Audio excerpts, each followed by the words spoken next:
gente, ¿cómo estamos? Soy el ingeniero Sergio Andrés Nieto y hoy vamos a charlar sobre un tema bastante interesante dentro de las matemáticas y que muchas veces de pronto genera un poquito de dudas, y es el tema del número E, la famosa constante conocida como el número de Euler. Vamos a charlar un poquito sobre la historia, vamos a charlar de por qué aparece, de cómo aparece y demás, ¿ya? Entonces empecemos. Vamos a hablar de una línea temporal, el año 1618, y específicamente vamos a hablar de un matemático que era el señor Napier. El señor Napier lo que hizo dentro de algunos de sus trabajos matemáticos fue el hecho de manejar o de crear una tabla para los llamados logaritmos. Entonces empecemos recordando qué es eso de los logaritmos y veamos cuál es la importancia del número E dentro de los logaritmos. Recordemos una propiedad de la potenciación y recordemos lo que la potenciación es. Decimos que si a elevado a la x es igual a b, entonces x, es decir, el exponente que tiene esa base para obtenerse el número b, corresponde a lo que llamamos un logaritmo, que lleva una base a, se conservará la base de la potenciación y que será la base de ese logaritmo que genera el número en cuestión. Entonces, pensemos por ejemplo en lo siguiente y empecemos a recordar conceptos de potenciación. Supongamos por ejemplo que yo tengo 2 elevado a la 3, 2 al cubo. ¿Qué pasa? Por conceptos de potenciación nosotros sabemos que elevar 2 al cubo es lo mismo que decir que el 2 lo voy a multiplicar por sí mismo 3 veces. Es decir, 2 por 2, 4 y por 2, 8. Entonces, ¿qué pasa? Si yo, por ejemplo, tuviese la siguiente ecuación en donde yo tengo que mi número 2 es la base de una potenciación y sé que al elevarlo a una potencia x que en este momento me es desconocida, yo obtengo el número 8, entonces, ¿qué puedo hacer para no tener que empezar a hacer tanteo de términos? Entonces puedo aplicar esta propiedad. Me dice x es igual, entonces el exponente será igual a el logaritmo que conserva la base 2 de ese número 8. En pocas palabras, lo que me estoy preguntando al hablar de un logaritmo es ¿qué exponente se aplica a la base, llamémosla por ejemplo A, aquí como la tenemos, para obtener el valor B? ¿Qué exponente debe tener la base 2 para que al coger ese 2 y multiplicarlo por sí mismo tantas veces como me diga ese exponente, obtenga el número 8? Para nuestro caso ya sabemos que es el número 3, ¿vale? Entonces sabemos que x sería igual a 3 porque 2 a la 3 nos da 8. Pero entonces, ¿qué pasa? Cuando el señor Napier empieza a trabajar con su tabla de logaritmos, antiguamente se manejaba así en las matemáticas, en los años 1600, por ejemplo, pues el hombre empieza a encontrar una cosa extraña, y es que aparecen ciertos números que son números no enteros aquí dentro de los exponentes, cuando él empieza a mirar sus logaritmos. Y dentro de esos números aparece el famoso número E, del cual ya vamos a hablar en unos instantes. Y el hombre empieza pues como a pensar en el asunto. Entonces empiezan a hacer aparición estos números como decimales, en los cuales queda la cuestión como de pensar en, bueno, si yo por ejemplo tuviera 2 elevado a la 4.23, ¿eso qué quiere decir? Porque si sé que la potenciación me dice que coja el 2 y lo multiplique por sí mismo, este número de veces pues sería lo mismo que decir 2 por 2 por 2 por 2, pero aquí hay un pedacito más de 2, pero ¿quién es ese pedacito? ¿Vale? Entonces, el señor Napier lo que hace es dejar la incógnita propuesta, pero pues se queda con la inquietud de por qué me aparecen esos números decimales si en realidad encuentran o son encontrables a partir de los logaritmos. Y empieza una primera aproximación a la aparición de números irracionales dentro de la potenciación. ¿Ven? Sigue pasando el tiempo y muchos matemáticos empiezan a encontrar que aparece un número muy especial dentro de sus cálculos. Y por allá más adelante aparece, por ejemplo, el matemático Huygens, que el hombre empieza a trabajar en la ecuación x por y igual a 1. Y resulta que empieza a encontrar que para poder resolver esa ecuación en términos de funciones, para generar esa igualdad, necesita aplicar logaritmos o puede llevarlo a una forma de logaritmos, y encuentra que el número no es calculable como números enteros, pero encuentra que ese número está entre el número 2 y el número 3, número que sirve para resolver esto, o el que genera cómo es el crecimiento de esa función. Aparece luego el señor Jacob Bernoulli, empieza a hacer estudio de análisis, pero a nivel financiero. Entonces, recordemos rápidamente cómo es la cuestión financiera. Hablemos primero de lo que se llama el interés compuesto.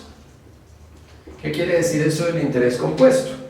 Yo meto un dinero hoy en una entidad financiera, por ejemplo, me dan una tasa de interés y resulta que yo voy a ganar primero un interés en el primer mes y en el segundo mes voy a ganar más dinero, no sobre el valor que invertí inicialmente, sino sobre el valor que tengo actualmente en mi cuenta bancaria. ¿Qué quiere decir eso? Que el interés se va acumulando.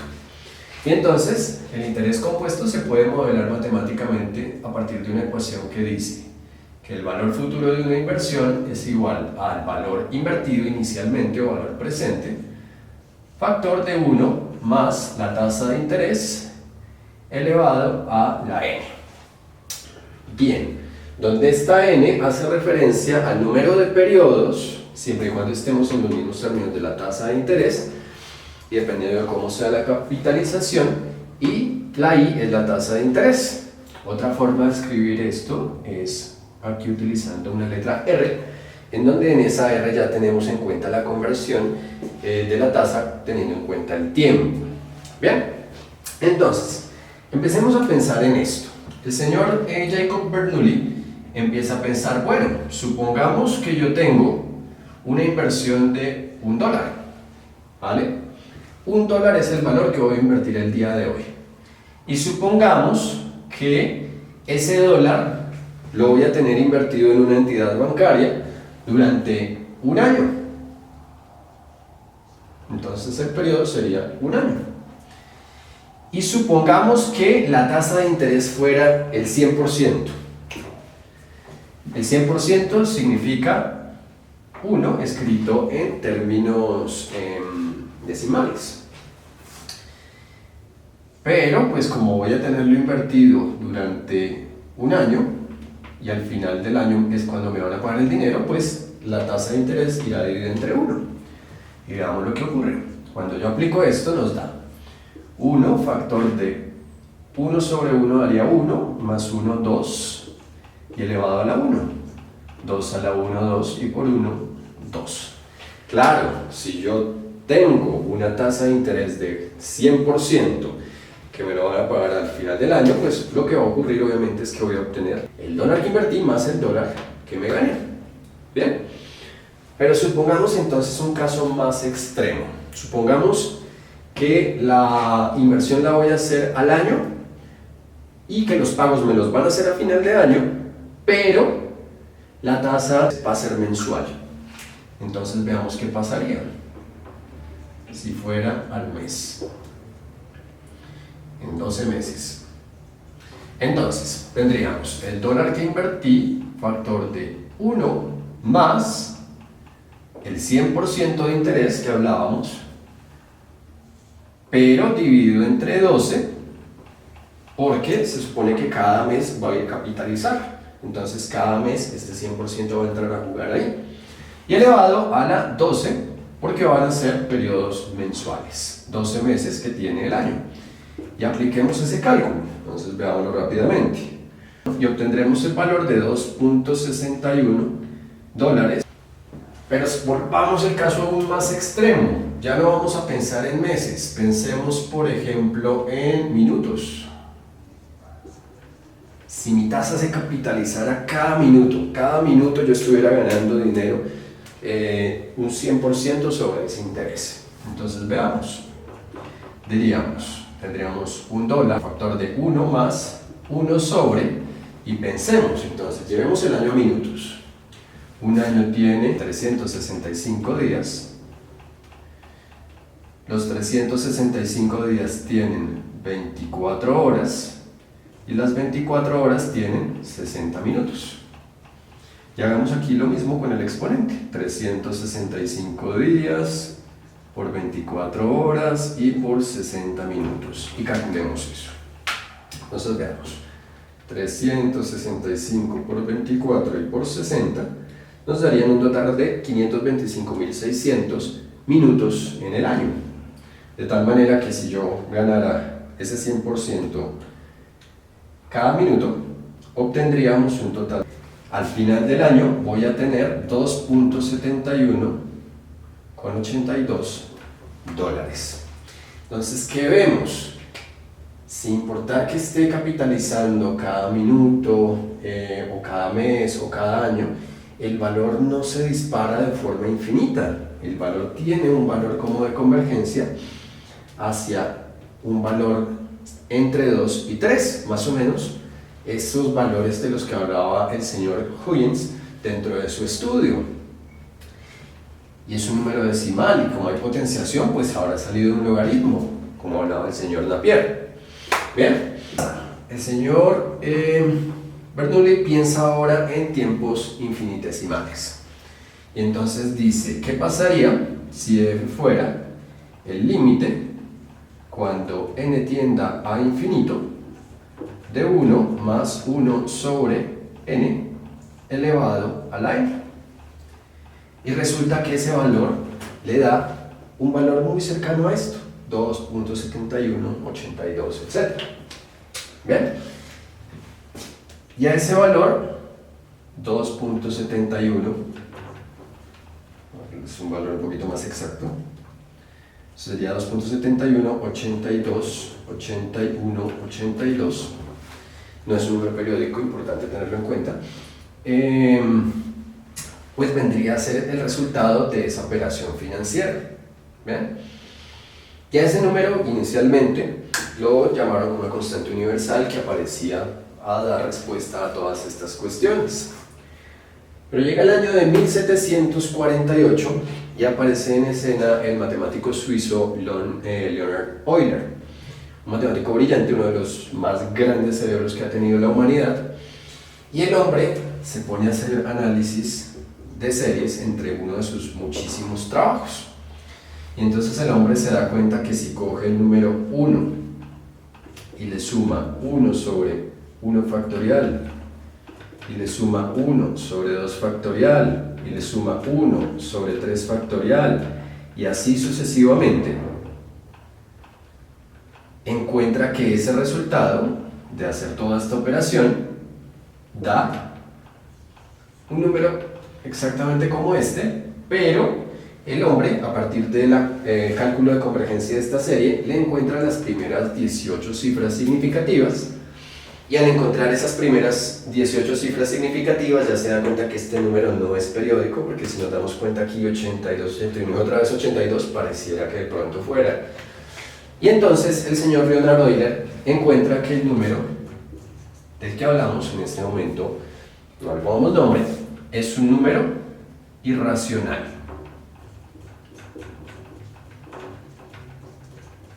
¿Bien? Es decir, un número que no se puede obtener directamente a partir de la división entre dos números enteros. Y a ese número lo llaman, o lo llamamos en matemáticas como el número e. Importancia de ese número e es bastante interesante, es un número de una trascendencia enorme, porque es un número que aparece, si nos damos cuenta, en modelos financieros, en modelos matemáticos cualquiera, en cualquier modelo que tenga que ver con logaritmación, y de hecho lo encontramos muchísimo en la naturaleza. se podría decir que el número e es un descriptor de la naturaleza. Por eso se habla, cuando se habla o cuando se mira términos de logaritmos, del logaritmo en base e, y el logaritmo en base e se le conoce como el famoso logaritmo natural. ¿Bien? Porque es un número que describe la naturaleza. Cosas importantes. De pronto aquí en Latinoamérica es muy común escuchar dentro de las aulas que al número e se le llama directamente Euler o Euler, como lo quieran llamar. Y vamos a grabarnos algo hoy muy importante. Nos vamos a llevar esto como enseñanza importantísima, ya que conocemos la naturaleza o la historia de este número, y es lo siguiente. Al número, ¿por qué se le llama e? Se le llama e o número de Euler, o la constante de Euler,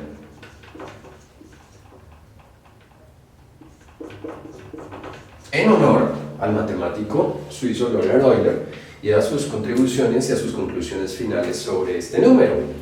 Pero el número no se llama Euler o no se llama Euler dentro de las aulas. Vamos a hablar ni en Colombia, no sé, en otros países de Latinoamérica. He escuchado mucha gente hablando, y me pasa mucho con mis estudiantes, que los escucho hablar de cosas como Euler a la 2. Y siempre les recargo a mis estudiantes que eso es una cosa que jamás se debe decir. Entonces, no digas Euler a la 2 o a la X o a lo que sea, ¿no? ¿Cómo se dice? Esto se lee e a la X.